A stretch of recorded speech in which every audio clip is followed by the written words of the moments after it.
buka dari saya tanpa berlama-lama lagi, karena tentunya kita sangat mengharapkan nanti ada insight yang lain dan yang lebih menarik lagi dari dua orang Bung ini. Nah, mungkin sebagai kesempatan pertama saya ingin menyapa Bung Farid. Semoga sehat-sehat semua Bung Farid, di teman-teman di Sehat-sehat. Aruna. Ya, sehat Bung Indra. Sehat-sehat. Ya, teman-teman mungkin ada yang belum tahu. Aruna ini adalah sektornya di perikanan, dan saya khawatir nanti Bung Farid agak malu-malu dalam memperkenalkan. Kalau yang lainnya nanti Bung Farid silahkan bisa memperkenalkan diri sendiri tentang perusahaannya. Tapi yang ingin saya perkenalkan adalah bahwa Bung Farid ini dan Arunanya baru saja closing investasi 500 triliun, 500 miliar. Betul ya Bung Farid ya? Nah, Betul. itu uang yang bukan sedikit gitu ya. Itu dana investasi yang bukan kaleng-kaleng, dan tentunya juga pada akhirnya bisnisnya bukan kaleng-kaleng juga kan. Nah, silakan mungkin Bung Farid bisa cerita lebih lanjut Aruna itu seperti apa sih? Mungkin ada teman-teman yang belum sempat baca berita tentang soal Aruna, walaupun beritanya udah di mana-mana nih. Silakan Bung Farid. Boleh, Bung Indra. Ini saya cerita langsung atau boleh share presentasi singkat gitu atau Boleh, gimana, Mangga? Indra? Oh, boleh. Ya, silakan. Oke. Nanti beberapa mungkin karena waktu nggak banyak ya, saya agak lompat-lompat aja nanti Ya, beberapa. silakan. Oke, mungkin tadi kalau dari perkenalan, mungkin tadi udah dikenalin sebentar, tapi yang menarik memang saya dulu diriin Aruna tuh pas zaman masih mahasiswa, jadi mungkin agak nyambung sedikit ke teman-teman. Dulu Aruna, idenya tuh muncul pas tahun terakhir saya kuliah, dan habis lulus saya langsung ngejalanin Aruna, jadi nggak ada professional experience sama sekali. Sampai sekarang berjalannya karirnya di startup seperti itu. Nah, untuk Aruna sendiri sebenarnya kita mainnya tadi benar di sektor perikanan, atau kalau kategori di startup sekarang lebih populer itu agritech ya. Ada agritech di Indonesia tuh ada Tanihub, ada eFishery, ada Sayurbox dan lain sebagainya. Dan spesifik kalau Aruna itu kita di perikanan dan kelautan. Jadi stakeholder yang berhubungan sama kita tuh kebanyakan nelayan, petambak yang kita bantu pemasaran produknya tuh ke pasar yang lebih direct lah. Jadi supply chain yang lebih baik itu visi kita. Jadi kita ingin membantu supply chain yang lebih efisien dan juga distribusi produk yang lebih fair untuk nelayan dan petambak kayak gitu. Misinya kita tuh kita bilang laut untuk semua. Jadi membuat laut jadi tempat penghidupan yang lebih baik buat semua. Ini ada beberapa juga gambarannya kita. Kita bikin Aruna juga makin lama makin kuat visinya. Kita punya visi 30 tahun 2045 bikin Indonesia jadi poros maritim dunia lah, seperti itu. Nah, kalau ditanya modelnya sih apa sih yang dikerjain Aruna, tadi dari Bung Indra tuh banyak banget tuh model-model udah jelasin, jadi malah lebih sophisticated lah dari beberapa yang saya pelajari sebelumnya. Jadi kalau yang di Aruna sebenarnya mirip dengan beberapa model agritech yang lainnya, yang fokusnya tuh di supply chain. Jadi gimana caranya kita menghubungkan produsen langsung dengan pembeli. Nah, produsennya Aruna di sini ada nelayan sama petambak. Terus kita menghubungkannya dengan membuat platform dan juga membangun, kita bilangnya itu Fisherman Hub. Jadi semacam rumah-rumah nelayan lah, buat nelayan itu berkumpul dan bertransaksi, nanti bisa via aplikasi kita yang digunakan oleh bukan nelayan, tapi oleh pendamping atau agentnya kita.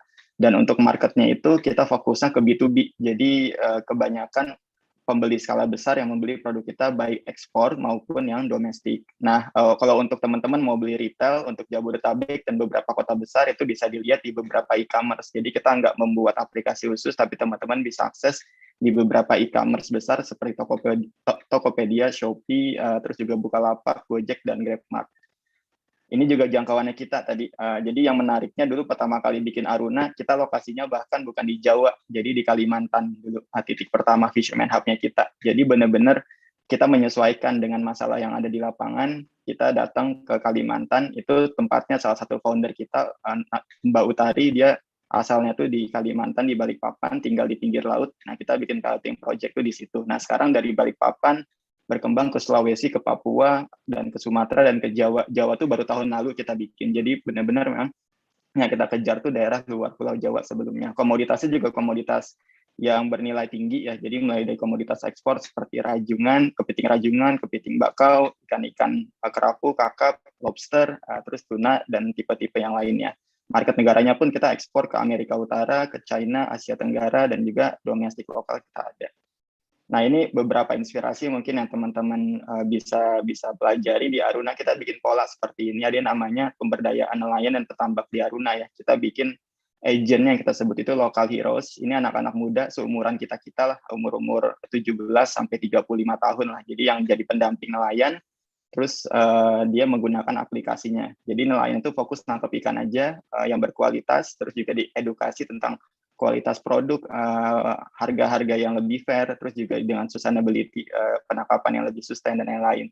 Terus juga kita empower ibu-ibu nelayan, istri nelayan juga untuk membantu processing, bikin packagingnya, terus juga untuk kadang tuh kayak potong-potong atau cabut-cabut daging dari kepiting dan lain sebagainya itu kita lakukan di situ. Nah ini bentuknya nih, sebenarnya rumah-rumah simple yang kita standarin teman-teman. Jadi sebenarnya bukan sesuatu yang sophisticated banget, karena masalahnya kita harus belum tentu masalah yang ada di lapangan itu harus kita selesaikan dengan teknologi yang sophisticated, tapi ternyata dengan hal yang kita tadi inovasi dalam hal misalnya supply chain atau standarisasi atau tadi flow bisnis proses yang lebih baik lah dibandingin sebelumnya kayak gitu. Ini ya, beberapa aktivitasnya mungkin saya quick aja. Kita training ibu-ibunya, training nelayannya. Nelayan di Aruna juga rata-rata kecil. Ini nelayan Aruna di Papua juga. Kapal-kapal kecil ini yang kita bina. Mayoritas 90% kapal kecil, sisanya kapal besar kalau di Aruna itu. Nah ini juga untuk petambak ikan, ini untuk udang ya. Kita juga bantu seperti itu. Nah ini event-event yang kita bikin. Jadi pertama kali bikin buka lokasi di Aruna itu kita nggak cuma emang transaksi, tapi kita juga undang nih masyarakat sekitar. Yang kita undang itu malah bukan nelayan ya, yang kita undang itu istri sama anak-anaknya. Jadi biar nelayan ini kalau ada apa-apa nih istri sama anak-anaknya dia tahu. Soalnya kadang kan nelayan kalau dapat penghasilan lebih baik nanti nggak bisa manage keuangannya, atau misal nanti melanggar standar atau regulasi yang udah kita tetapkan dan lain sebagainya, itu keluarganya juga mengetahui seperti itu. Ini kita latih juga mereka untuk punya skill lah untuk memproses ikan. Jadi kita ingin memindahkan yang tadinya di desa itu cuma jual raw material, tapi sekarang di desa itu mereka bisa proses produk-produk yang udah diolah. Jadi value added itu didapatkan oleh masyarakat desa itu sendiri. Gitu. Ini juga program rutin, kita bikin event kumpul-kumpul rutin. Jadi kalau di Jakarta atau kota-kota besar mungkin ada pasukan hijau-hijau, kalau kita mimpinya di pesisir itu ada pasukan biru-biru lah. Jadi kalau teman-teman di pesisirnya itu udah ada yang pakai baju biru-biru Aruna, berarti Aruna udah ada di lokasi itu. Gitu. Nah ini juga beberapa aktivitasnya kita, nggak cuma tadi training, kita juga bikin aktivitas yang lain, bahkan lokal heroes kita kadang di waktu luangnya itu ngajarin anak-anak di sana buat belajar gitu, belajar matematika, belajar pendidikan yang lain, jadi ada sisi sosialnya yang sangat kuat. Kita juga kadang sponsorin tim sepak bola kecamatan di daerah itu dan lain sebagainya, supaya aktivitas kemasyarakat itu berkembang. Dan juga tadi itu di tim Aruna sendiri, bahkan karena ini tantangannya sangat challenging ya, kita ngadepin masyarakat lokal, kadang ada yang nggak suka, banyak diancam dibunuh atau disantet tuh kalau teman-teman mungkin di lapangan itu sering kejadian. Kita tuh harus kuatin di sisi integritas, terus juga disiplin dan daya juangnya. Makanya kita sebelum COVID ya, kita bikin acara tuh kayak pelatihan militer juga, dari CEO sampai ke yang di bawah tuh kita ikutin. Jadi kita membaur lah dan melatih kedisiplinan di situ.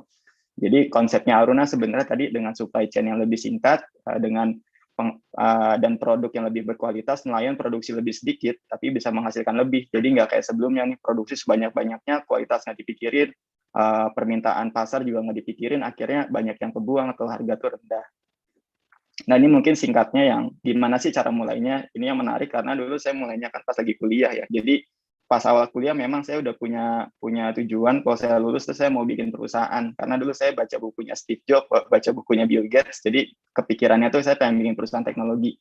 Nah tinggal saya dulu petain kemampuan saya tuh apa. Saya dulu suka banget desain, suka bikin program juga, jadi lebih banyak ke product engineering sama product development.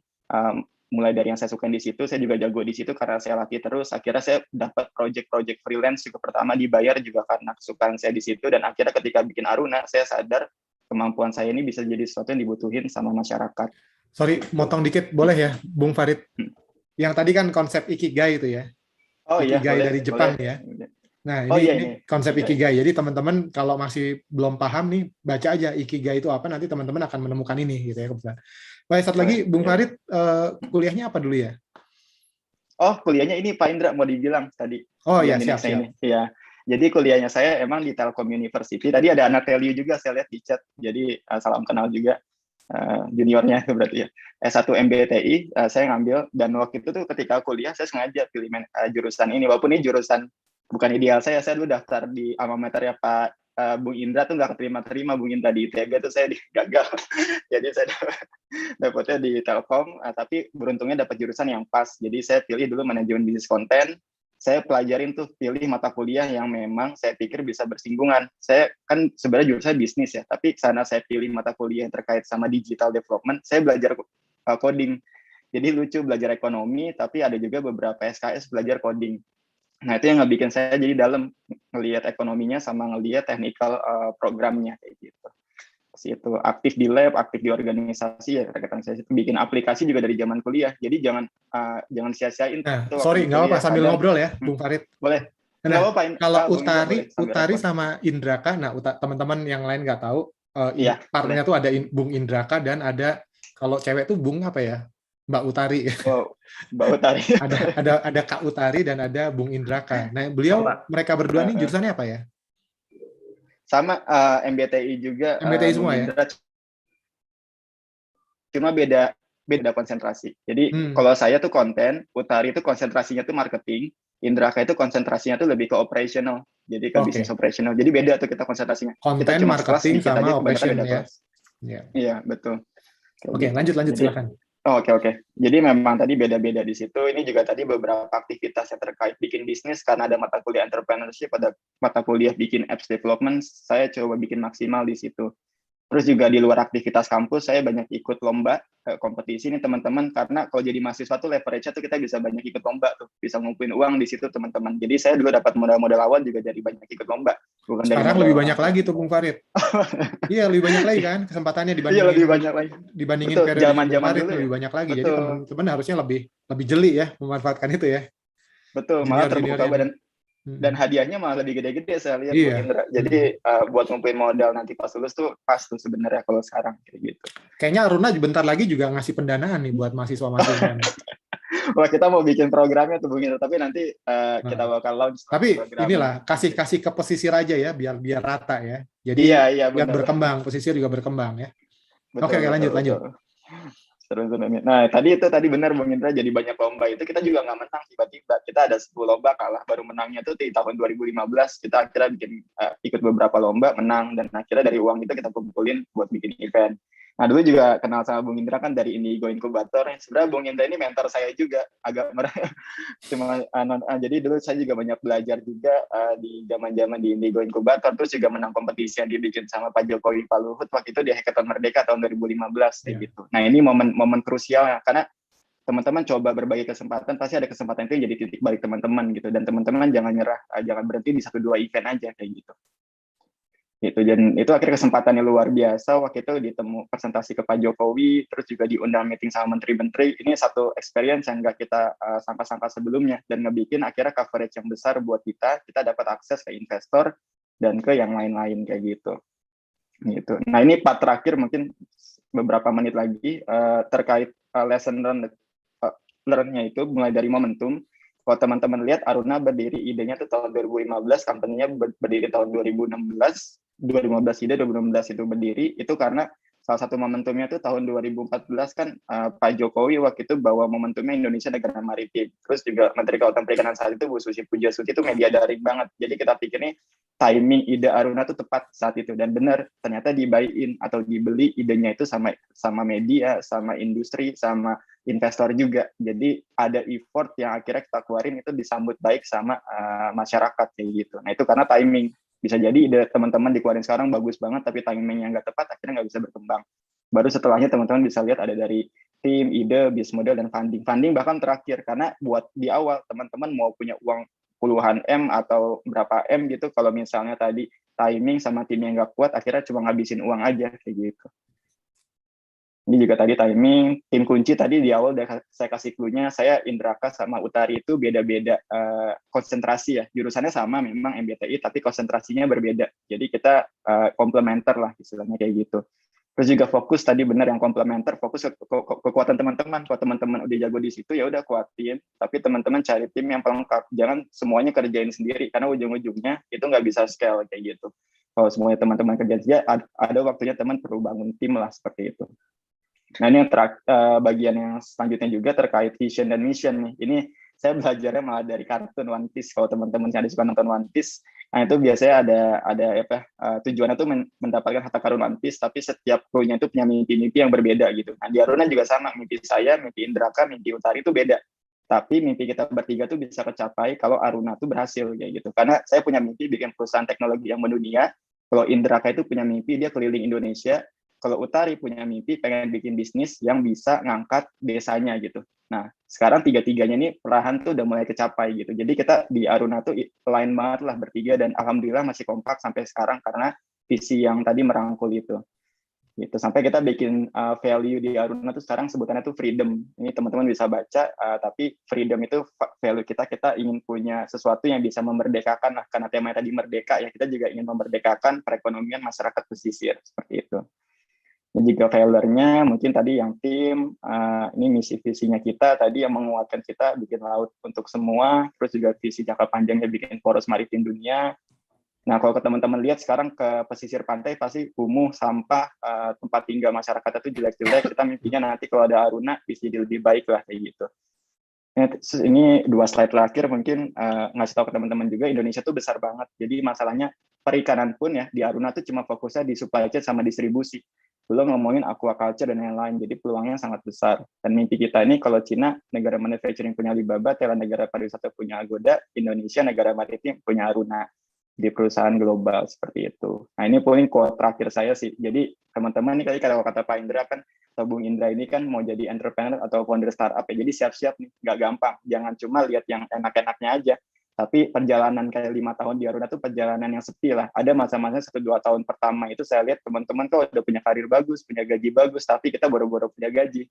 Yang ada tuh cari kerja sambilan buat ngehidupin perusahaan kayak gitu. Jadi ada masanya tuh sangat sulit, tapi ketika udah ketemu momennya itu baru bisa, ya nggak cuma dari materi tapi juga dari pengalamannya nggak bisa didapatkan lah di tempat yang lain. Jadi yang terbaik itu dari perjalanan ini adalah dari semua kisah ini adalah perjalanannya sih, bukan hasilnya. Outputnya pasti relatif lah kalau kita ngejar materi dan lain sebagainya, tapi perjalanan ini yang sebenarnya nggak bisa dicari lagi, nggak bisa diulangi lagi seperti itu. Nah, oke, Bung Indra, mungkin itu aja dari saya. Sisanya mungkin kalau teman-teman nanti ada pertanyaan, saya serahkan lagi ke Bung Indra. Ya, makasih banyak Farid. Wah, luar biasa banget nih. Saya dengarnya merinding nih. Keren banget. Jadi teman-teman nanti kita bisa diskusi lebih lanjut lagi, banyak banget nih yang bisa didiskusikan dengan Bung Farid. Tapi sebelum ke Bung Aji sebagai narasumber berikutnya, saya ingin menggarisbawahi dulu bahwa nanti saya ingin Bung Farid cerita lagi nih soal proses inovasi